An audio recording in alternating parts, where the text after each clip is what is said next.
Athlon Sports hit Deion Sanders and Colorado football with a hit piece. Yes, they did. Yes, they did. Oh, first, hold on now. Are you back on the Deion bandwagon? Fuck no. Shit, y'all. Hell no. But I call it like I see it, y'all. This is a hit piece. It's a hit piece, Jack. If you haven't heard about it, if you haven't read it, I got you. I got you. If you're in your car, if you're in the barber shop, if you're just chilling and having a drink, kick back and relax. Your homeboy first is gonna inform you of what has transpired. Okay. But before I do, make sure you hit that subscribe button. I am your homeboy first, and this is the realest, most entertaining show in the game. Put it on some again. Hit that subscribe button, hit that like button, hit that share button, hit that share button, hit that share button, and put all your people on it. Also, fuck with our sponsor, the King McNeil Collection. That is the King McNeil Collection for all of your sorority or fraternity needs. They are the best in all of the business. Okay, when it comes to that, go to kingmcneil.com or download the app. Okay. Especially right now, y'all. You know, the Divine Nine, y'all got to get y'all shit. Y'all got to stroll to the polls, baby. One of your own will be president if we make it so. So go to kingmcneil.com and get your gear and tell them first sent you. But let's get into it, y'all. All right. I'm going to read the article to y'all, and then afterwards, I will explain why I view this as a hit piece. Okay. You may disagree. You may think it's fair journalism. And I'm going to leave that up to y'all to decide. But I will read it to you in its entirety. And then, we'll converse about it. Let's go. The headline reads, Deion Sanders' chaotic culture turns into locker room violence in Colorado. Coach Prime keeps it cool on the outside, but inside, it seems to be boiling over. All right, very provocative headline and subheading. Okay, let's get into the article itself. Okay, and this article is by Steve Corder, by the way. Okay, it reads, there's been a sudden shift in attitude within the Colorado Buffaloes locker room. While the initial hype surrounding Deion Sanders has dwindled, he has brought more than his quote-unquote Louis luggage to Boulder. The urgency to win has increased as this season is expected to be the final one for Shiloh and Shedeur Sanders, along with Travis Hunter. Coach Prime has reiterated that he's not leaving Boulder with his kids, but rebuilding a program from scratch isn't his forte, nor is fostering personal development among players. Many programs pride themselves on nurturing talent, but that's not Prime's approach, and it's becoming apparent. He desires, quote-unquote, ready-made players who can deliver immediate results. It's not about gradually building up. It's about achieving success right now. This approach has its flaws, and the foundation of Coach Prime's Camelot is starting to show cracks. What was portrayed to the public as an outstanding program is missing the mark. Sanders seizes the spotlight in front of cameras, but then vanishes until the next media opportunity. Outside of these appearances, it's all about promoting his products and services. The real question for those skeptical of the hype is why there's constant turnover within the program. Some players aren't suited for quote-unquote prime time, or at least that's what the CU staff wants everyone to believe. But conversations with those who left Boulder reveal the true nature of the culture within the Buffaloes program. A few former players have spoken anonymously to Athlon, fearing retaliation if they went on the record. And here's a quote. It's like a real-life Grand Theft Auto video game, one former player said. There are many distractions with fights, guns, and money floating around. The environment is unlike any I've come from before. Another former player went deeper into the violent incidents within CU's football program, recounting 3 separate alleged occurrences over the past year, each unfathomable in any normal locker room. This insight sheds light on what happened with former 5-star talent Cormani McClain and why his experience in Boulder was negative. Cormani was taking a lot of heat from everyone, said the former player. At the same time, Coach Prime was saying he was in the doghouse and needed to improve. Cormani was getting bullied by Shiloh. After the Oregon State game, Shiloh slapped him several times, which left Cormani screaming, "I'm going to kill you," repeatedly. After that, you could tell he wasn't mentally there. It's hard when the coaches you trust are calling you derogatory names on the practice field. This violence often seemed to come from personal vendettas, but not always. Jordan Seaton, another 5-star recruit, was allegedly bullied into proving his manhood and picked to fight former CU lineman Savion Washington. In April, the two were said to have exchanged blows, leaving both bloody. Witnesses described it as 2 bears scrapping for food. While bullying was also a common theme, there was another alleged incident involving a gambling debt between backup quarterback Colton Allen and wide receiver Caleb Mathis. Days after the Seton-Washington melee, the son of Kevin Mathis, who's CU's defensive back coach, was asked to pay Allen over a gambling debt in excess of $10,000, according to a former CU player. When Mathis refused, he allegedly proceeded to punch Allen repeatedly in the locker room, with players and coaches witnessing the assault. Allen allegedly refused to discuss the matter, fearing repercussions due to Mathis's connection to Prime's coaching staff. Athlon reached out to Allen's father, who also denied comment. Outside of the fights, which now appear to be spilling over to the field during practice, with Coach Prime even encouraging teammates to square off against each other, the gun culture is troublesome. According to a report by Naples Daily News, Colorado commit Ebenezer Bowsey, I'm assuming I might be butchering that name, I apologize, was arrested for allegedly threatening a girl with a gun 6 months before he was charged with misdemeanor battery, stemming from an incident last year. According to the Collier County Sheriff's Office incident report, witnesses saw Bowsey forcing a girl between the age of 16 and 17 into a late model Ford Focus sedan by a male witness.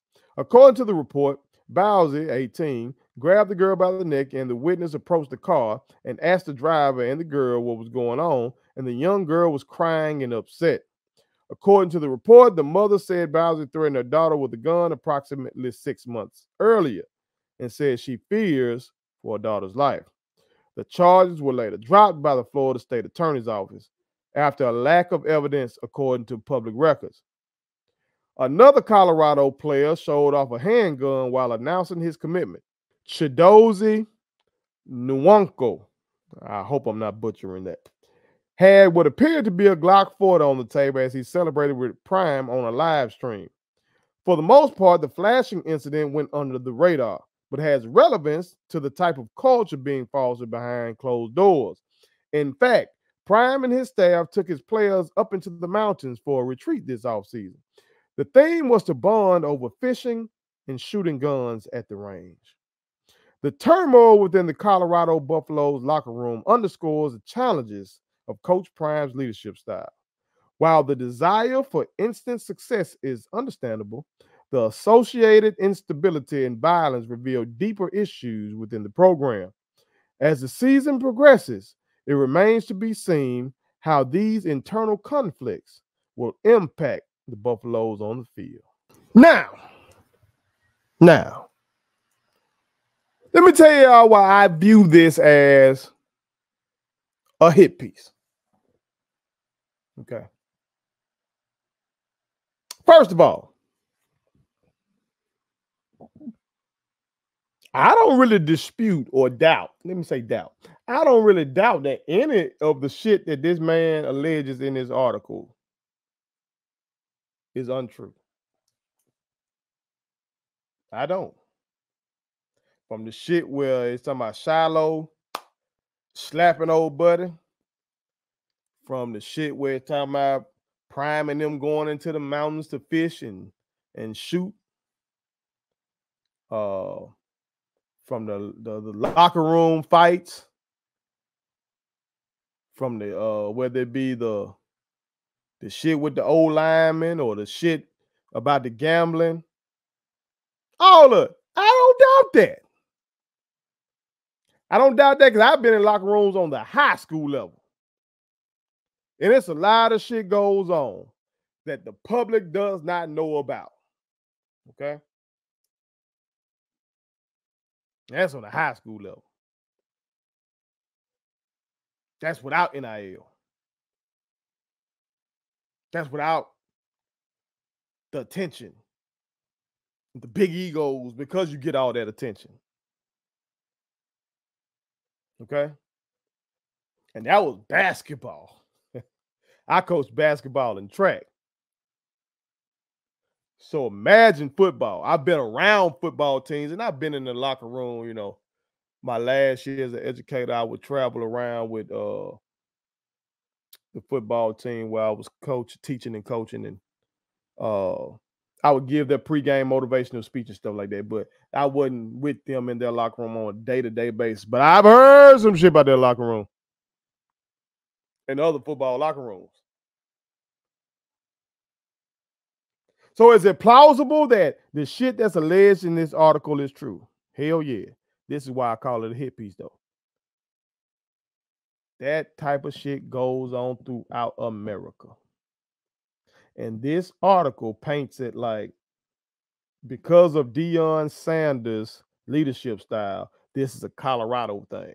Like these other schools around the country aren't having fights. Like motherfuckers on these other teams don't own guns. Like these other kids on these other teams don't gamble. Like bullying ain't a damn common thing in football in our country as a whole, unfortunately. That's why I say it's a hit piece.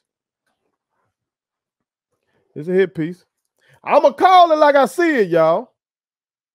I'm going to call it like I see it. But this was predicted. Real ones like me said this was going to happen when Prime left Jack State and went to Boulder. Yeah, you're going to have the adulation and shit like that if you win. If you win. But if your ass ain't winning, you're going to get a whole lot more of this shit trickle out. And because it's him, goddamn it, even if you win, you might have some shit trickle out trying to bring your ass back down. Look at what Michigan going through right now. Now, Jim Harbaugh ass and got his ass on down and left the whole mess to that black man up there. Okay. But that shit probably going to go away because they won. And they won big. They won a national championship. Look at down there in Florida during the Urban Meyer era. Aaron Hernandez started being Aaron Hernandez down there. And they had a whole bunch of other shit going on in that goddamn program. But folks still fuck with Urban Meyer. That man was allowed to leave there, go to Ohio State and do his thing. Even got a chance in the NFL and shit like that. Okay? Because they won. Because they won. Think back to what they used to say about Miami back in the day. Okay? The U. Think about all the shit they were saying was going on down there. Jimmy Johnson left the U and went to America's team, the Dallas Cowboys. You got to win.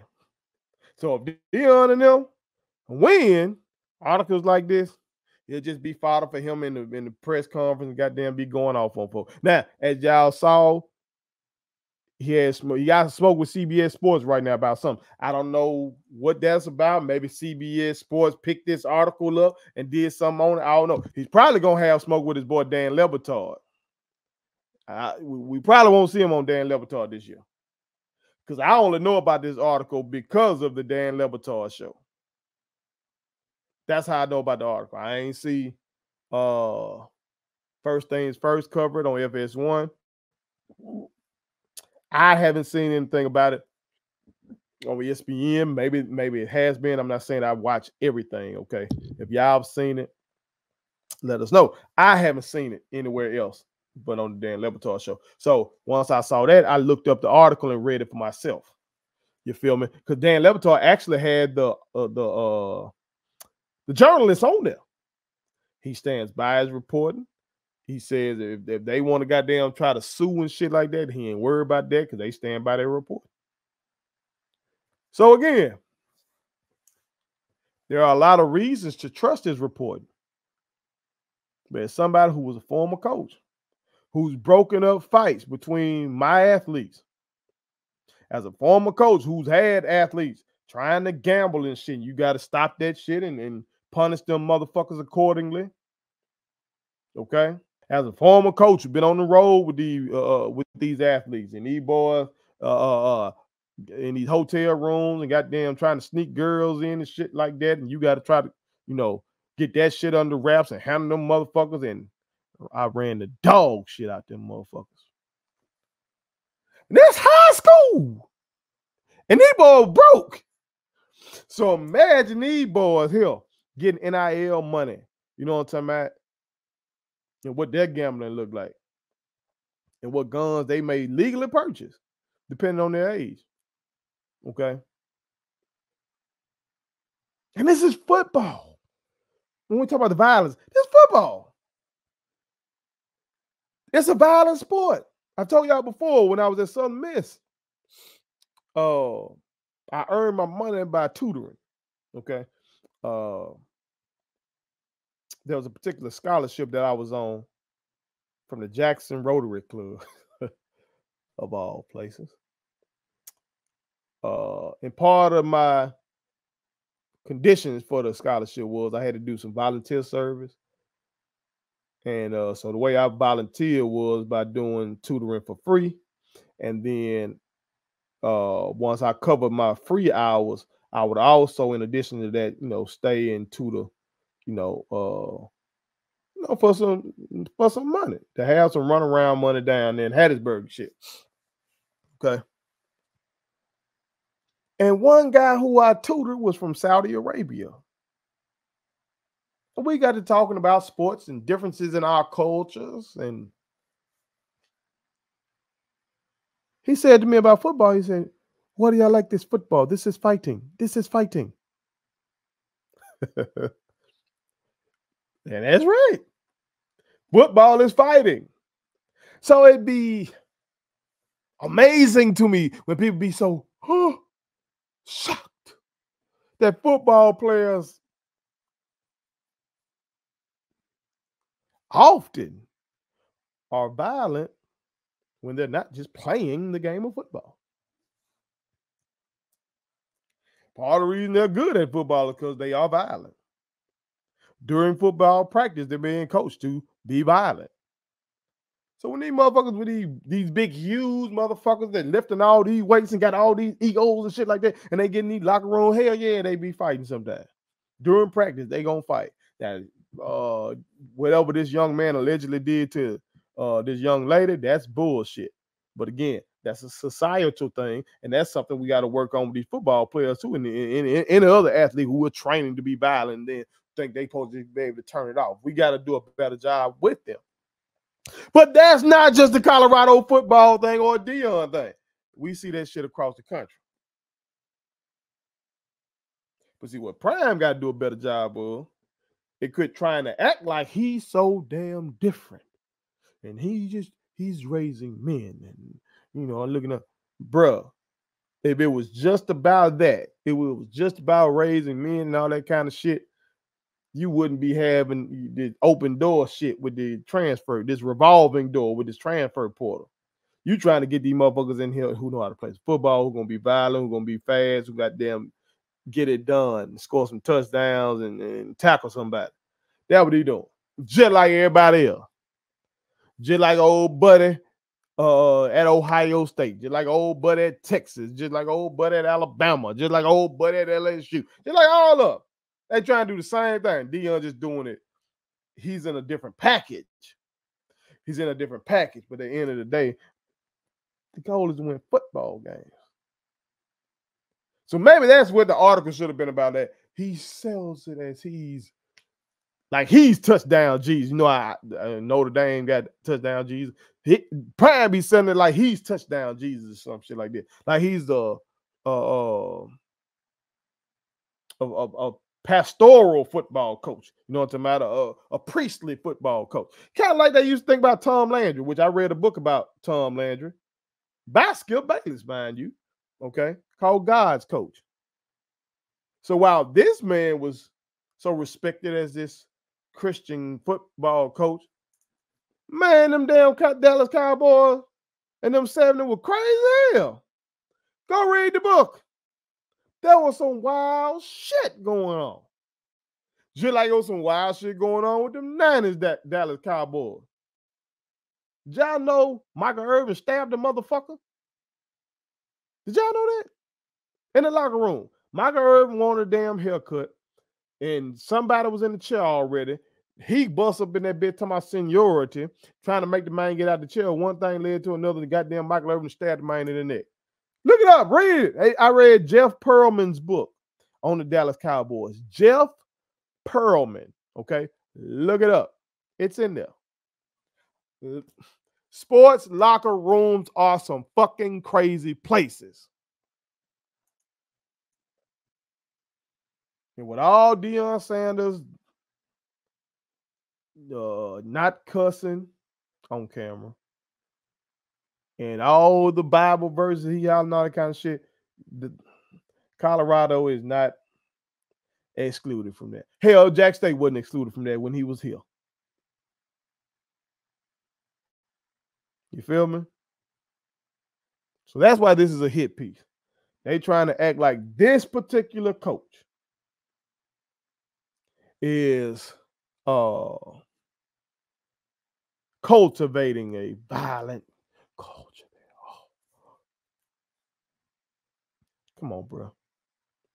What it is Colorado just seems pretty typical of an American football locker room. So let's write a story about why American football locker rooms are like that. And let's try to do a better job of changing the culture surrounding football in general, instead of trying to just make it seem like this one cat is letting his team run amok. Again, I gotta call it like I see it. I've taken a lot of hits from the Deion Sanders dick riders out here. And I ain't trying to gain their favor with this. But I read the article, and I'm just calling it like I see it. Put it on some. Please subscribe to my daddy's YouTube channel, because the more subscribers he gets, the more attractive he looks to sponsors. The more attractive he looks to sponsors, the more money he can make. And the more money he can make, the more money he can spend on me.